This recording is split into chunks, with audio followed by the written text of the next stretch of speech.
Why do we march? That was the question I heard whispered beneath the crimson banners as we broke camp at dawn. It came from young Marcus, barely 20 summers old, with eyes still wide and full of wonder and fear. He clutched his pilum like a lifeline, staring toward the distant hills where the road to Rome began its winding path. I looked at him then, my face weathered by years of sun and blood, and said nothing at first. What could I say? That we marched for glory, for Rome, for Caesar himself.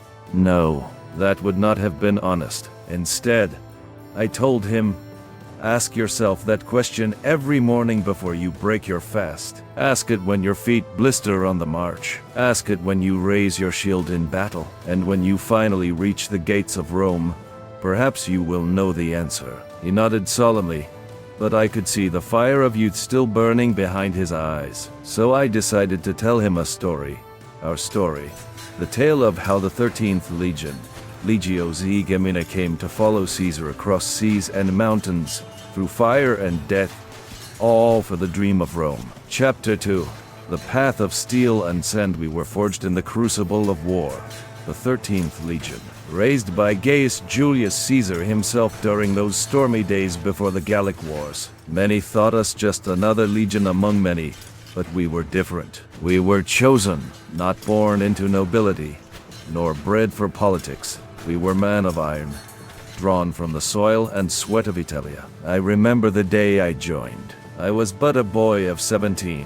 The son of a potter in Capua. My father had died of fever the year before, and with no brothers to carry the burden, I took up arms. Not for gold, not for land, though those things mattered, but because I wanted to be part of something greater than myself. Caesar saw potential in us. He called us Gemina, meaning twin, not because we were two legions combined, but because he believed we carried within us both the fury of Mars and the wisdom of Minerva. We were to be more than soldiers. We were to be instruments of history. And so we marched. Across Gaul, through forests thick with mist and ambushes, across rivers swollen with spring rains, into Britannia, where the very earth seemed to reject our presence. We built bridges, fortifications, roads, and fought battles that would echo through time. At Alesia, we stood in the rain for weeks, building walls within walls to trap Vercingetorix like a beast in a snare. At Pharsalus, we broke Pompey's legions with the might of our discipline and courage. And when Caesar crossed the Rubicon, we followed,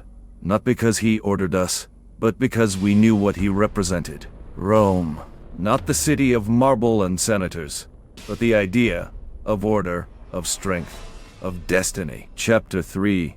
The weight of the eagle. Each man in the legion carries more than his scutum or lorica. He carries the weight of the aquila, the eagle standard that symbolizes our honor, our unity, our soul. There was a time, after the Battle of Dyrrhachium, when our standard was nearly lost. A group of Pompeian cavalry broke through our lines and made straight for the eagle bearer. I was only a tesserarius then, but I remember the moment clearly.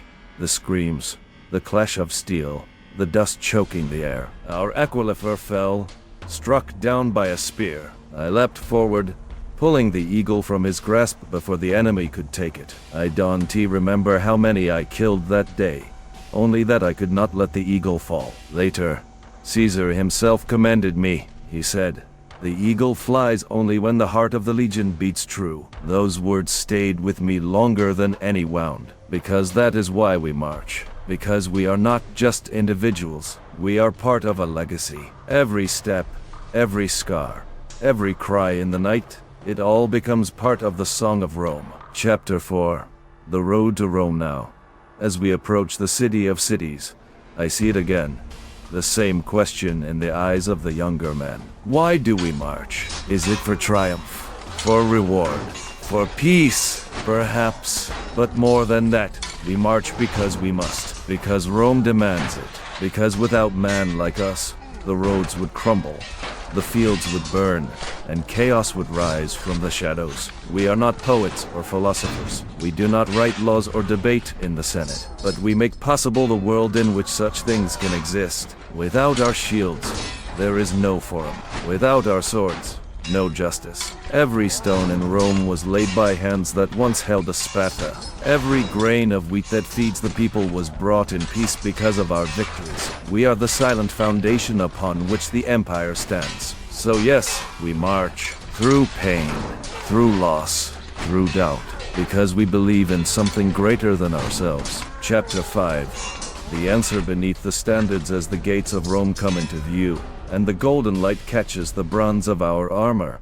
I turn once more to young Marcus. Do you understand now? I ask him. He looks at me, eyes no longer wide with innocence, but hardened by experience. He nods. I think so, he says. We march, because Rome must endure. I smile, placing a hand on his shoulder. That is the truth, I say, and it is a truth worth carrying for the rest of your life. For we are legionaries of the 13th. We are the sinew of an empire. We are the footsteps that echo through eternity, and we will always march until the last trumpet sounds and the final gate closes behind us. I remember the first time I saw the eagle. It was raised high above the legioness ranks, its bronze feathers catching the morning sun as we marched into Gaul. It was more than a standard, it was our soul. Every man in the 13th carried it with him, not in his hands, but in his heart. Now, many years later,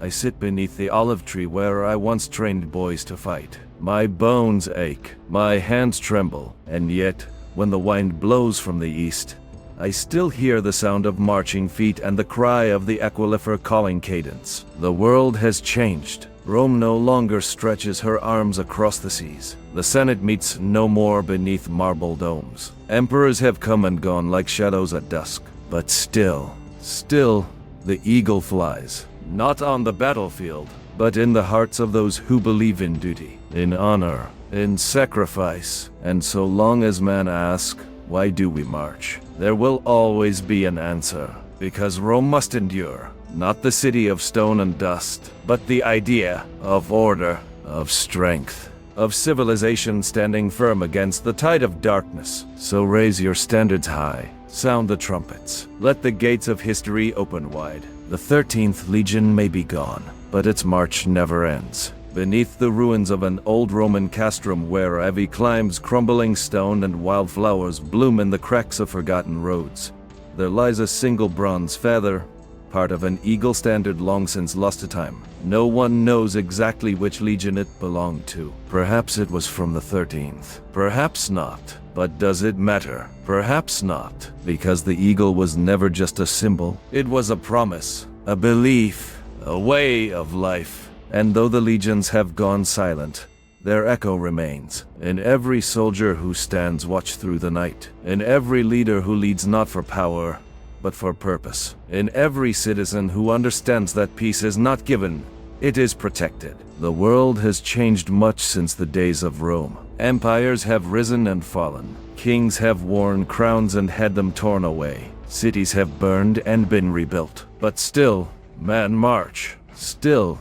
they carry shields, not of wood and iron, but of duty and honor. Still, they fight, not always with swords, but with will. And still, they ask, why do we march? And still, the answer remains, so that Rome may endure. Not Rome the city, not even Rome the empire, but Rome the idea. That order can rise from chaos. That civilization can be defended. That strength must serve justice. That someone must always stand between the flame and the people. And so long as that truth holds, so too will the spirit of the 13th Legion. So raise your eyes to the sky. See the eagle flying above the ruins. Hear its cry carried on the wind. It is not mourning, it is reminding that the march continues. Even now, even here, even in you, finest.